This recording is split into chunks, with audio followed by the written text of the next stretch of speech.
Longtime viewers of this channel know that I love skate shoes. I used to skate when I was younger. I do not anymore. I only play basketball, but I still love skate shoes nonetheless. And in my opinion, the one mainstream brand that does it best happens to be New Balance and their Numeric line.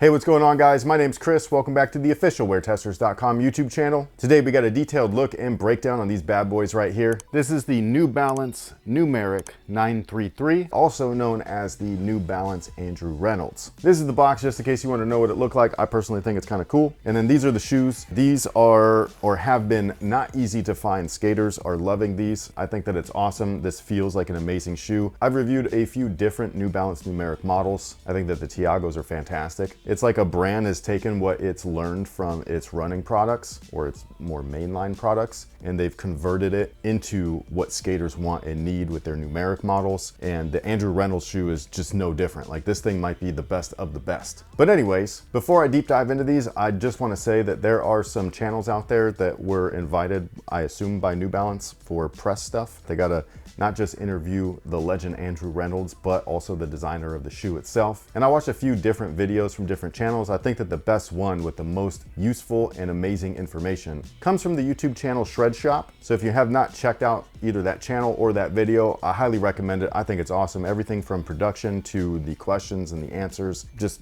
fucking fantastic. And I will say that with that video, there's really no need for my video, but people in our comment section have been asking, like, what are my thoughts on these? So here we go. The outsole is fantastic. These look like a cross between basketball, running, skate, all of it. It's like this could be a multifunctional shoe if you really wanted it to be, but it is specifically designed with skaters in mind. And outsoles are one of those things that they just need to be durable. They're riding on grip tape. It's kind of like outdoor basketball. Like, you're grinding the rubber down on the hardest of surfaces, so you need it to last long, or as long as possible. Same thing with skaters. So what we've got here is an outsole that is durable, it's rugged, it's got herringbone on there, so it's gonna grip the grip tape, even though the grip tape does most of the gripping for you. So I think that they could have gone with damn near anything and gotten away with it, but they went traditional and it's fantastic. Like, I got nothing bad to say about the outsole. It doesn't tell stupid stories. It doesn't tell you where Andrew Reynolds was born and raised, even though there are Easter eggs in there. It's just not the traction itself. They've worked out the performance side of things first, and then they threw Easter eggs into the rubber. They didn't make the rubber the story. You know what I mean? So I think that this is cool. This is the way that it should be. Performance comes before everything else, and then the storytelling should be afterwards. The real stories really happen in the shoes. You know what I mean? Like, I don't like the false storytelling where it's just like, yeah, let's make this peanut butter and jelly thing because, you know,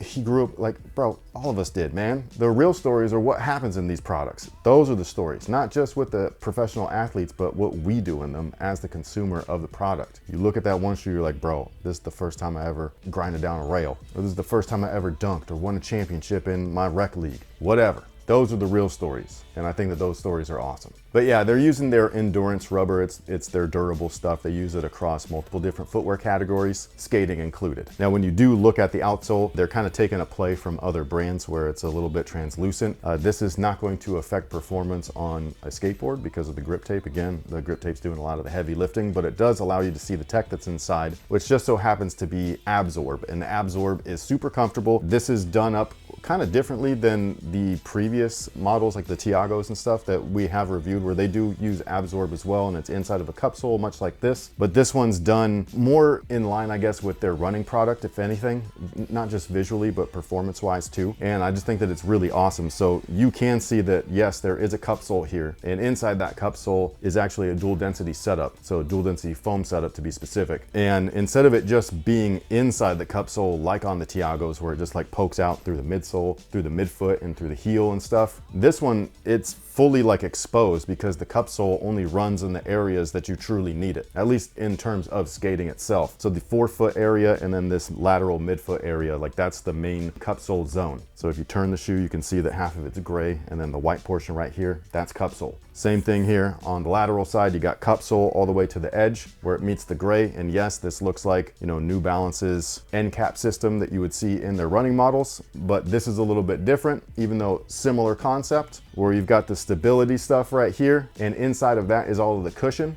And then exposed is a different setup. So in their runners, the end cap system would actually be a polyurethane. So that'd be the stability feature. And in this one, this is the exposed foam. So while this gray foam actually is stronger and more durable or resilient than the actual absorb that's within it, which is the green stuff that you see poking through, it's still foam nonetheless. So it's a little bit of a softer landing than having a full-on cup sole where the foam can't move and expand. So I think that this is just a really cool setup. You've got partial cup sole in all the areas where you're going to be doing all your flick tricks. So all the durability is there. And then when you're landing from all of those tricks, the stability is there. But then in the back, when you land on your heel finally, even though you do have the board between you and the concrete, it's still going to take a lot of the force off of your legs and your knees and stuff like that, which is definitely necessary. And with them using this dual density setup, they actually do two different things. They give you cushion, but they also give you stability as well. You sit within the gray portions a little bit, just as you would the cup sole. So it's kind of like you're sitting inside. This is very similar to basketball because a lot of lateral movements are used, which is different than running. You sit on top of the platform because you're only doing a linear sport. You're not doing like crossovers or, you know, like I said, like grinding rails or jumping off of stairs like that. This is just fantastic. It's peak design. I love it. Now, in terms of how it feels, it still feels stiff because it is inside of a cup sole, but you really got to like break it in. Basically, you got to use the product. Whether that's just casually or for actual skating, you should be fine. It will just take a little bit. Obviously, it'll take less time to break in if you're skating in them and stuff like that. But if you're just a skate fan, you're an Andrew Reynolds fan, you're an old dude like me and you don't skate no more, even though he's older than me, that fool still gets down. He gets down crazy, but he's built for skating. He's done this his whole life. But yeah, it'll just take a little bit of time and you should be good to go. It's still more comfortable than something basic like a Nike SB, where all of the cushion primarily comes from the insole and then an EVA product that is inside of a cup sole that just can't move. And just in case you're wondering, the insole is just an extra layer of cushion on top of everything else. It basically feels like polyurethane, so this thing is awesome and it cups your heel well and all that stuff. There's not a lot of structure to it, so for those of you guys that might need arch support, you may want to try to check out different insoles. But if you don't need that, I do think that the stock insole or the standard insole is perfectly fine. I think that this is awesome. Also, if you lift up the insole, you can see in the strobo there's some more Easter eggs in there on how they got to the 933. I don't want to give anything away. I really do think that you should go and support the other channel, the Shred Shop channel. All of the stuff that you might want to know about what went into this, as far as like all of those little things, they cover it, bro. They do, and they do a fantastic job. Now, the upper on these guys, you really don't need me to tell you. This is one where you could look at it and you can be like, this is premium shit. But just in case you don't believe the pictures, I'm letting you know this is awesome. This is some good stuff. One of the cool things that you see in that Shred Shop video is a sample pair, like a wear test sample that Reynolds wore. It was an all gray joint, and he skated the out of those things, and they're barely, like, they still look good. You know what I mean? Like most of you guys know, like at minimum, your laces get up quick, and even his laces were intact. So it was really cool to see like the wear and tear on these things. You got triple stitching on the toe, you've got double stitching everywhere else, you've got premium materials exactly where you want it, and then you've got breathable materials also exactly where you want it. And on top of all of that, they are fans of the 99 series, which are traditionally running shoes. So they actually put those design panels within the upper, which you can clearly see. And so it kind of looks like a running shoe from far away, but like with a different platform. Even at the toe, it's got the little, I don't know what the call that, but you know how all running shoes got that weird tip. These do too. And just in case you were curious, the New Balance branding is reflective, as well as the New Balance numeric logo at the heel. They do come with 2 sets of laces. They're not in bags or anything like that. They're actually attached to the laces that are already in. So you come equipped with the white ones, but then tied onto them are the olive color. I was so impressed with the cushion, the upper, and all that stuff that I almost forgot to talk about the torsion. There is a torsion plate in there, but it does not extend too far into the forefoot and everything, so you still get plenty of flex, even though the cup sole does restrict that a little bit. If they would have added a spring plate in there, it would have restricted that a lot more. So it's gonna like ease up on the break-in time necessary to like fully break these things in, but it is still a functional piece in there, which again, not just blends categories, but actually is functional for the sport. Like it's gonna make sure that that shoe doesn't get too twisted up as you're skating or maybe falling. Now, as far as fit is concerned, I went true to size, and that is what I would recommend. I think that they fit fairly snug, but once broken in with these types of materials, they should fit perfectly 1-to-1 with your foot. So again, true to size is what I would recommend. If you're a wide footer, try them on if possible. Again, they are kind of hard to find. Like I actually had to buy them from a skate shop, but it was their last size and it was on their online website. We actually don't have a lot of skate shops here in Sacramento. I know there's one downtown, but I don't get out there very often. So yeah. Now, with all that being said, what is today's user-submitted question of the day? If you had to choose one song to listen to for the rest of your life, which song would it be and why? That is not an on-the-spot question. I'll tell you that right now. It kind of depends on what you're doing. Like right at this very second, going over a skate shoot, I've got the Tony Hawk Pro Skater. So here I am, growing older all the time. You're getting older all the Yeah, time. the theme song is stuck in my head, you know what I mean? So like something like that, like for right now. But if you're out playing basketball or something, like I know. maybe Space Jam is the thing. I don't know. This has to You be know what your I'm saying? song for all those occasions. That's what I'm saying, but sometimes you want to listen to sad songs. Sometimes you want to listen to like fun, happy songs. You know what I mean? Like sometimes you just want to listen to Michael Jackson for a little bit. Like, how do you choose? I can't. That's the answer.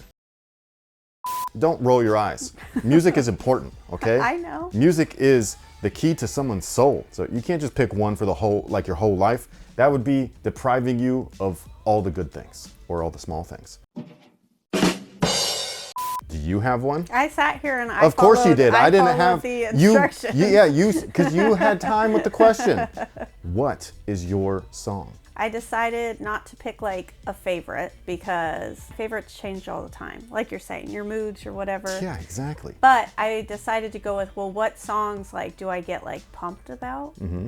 And like also has like a change, so you can have your like low Your lows. moods within the you same can song? have your like This is all within one song? Hold on, can I guess? Ooh. At least the artist. I won't try to guess the song. Oh. I'm not going to get it? I don't think so. I had to look up the artist because I was like, I don't know. Okay, just kidding then. I was going to pick a Queen song. Like somebody, That would have been something good. from Queen. Yeah. I feel like they have those types of like anthem-y type of songs. But anyways, keep going. I picked Pompeii. Oh, okay. That is an anthem-y type of song. Yeah. So like, you know, like the intro's great. That drum solo I live for. It's so great. That's the funniest song to pick because that's a f***ing song named after a complete disaster. I know, and the lyrics it stays I know. there. So, I'm just saying. But It's just a weird song. it pumps me up. Yes, people's death. It's a horrible death. But if you close your eyes. Well, that's a really cool one. I'm glad that you had so much time to think about it because you gave me like 2 seconds. I'm glad that I got to let out a few different like genre options, I guess. But You just gave me a future question of the day, though. you're going to hijack another question? Yeah, I'm gonna like take over. Okay. But what about you guys? If you could pick one song, or if you had to pick one song to listen to for the rest of your life, I think that's the scary part. The rest of your life. If it's just tomorrow, fine. But what if you're living till you're 80? That's a long time to could just still get listen to that down on one that song. drum Okay. solo. Okay. So yeah, sound off below and let us know what it is. On top of all of that, what do you think about the New Balance 933, aka the new Andrew Reynolds shoe? Thank you so much for being here. Thank you so much for watching. We'll catch you guys in the next one. So until then, y'all have a good one.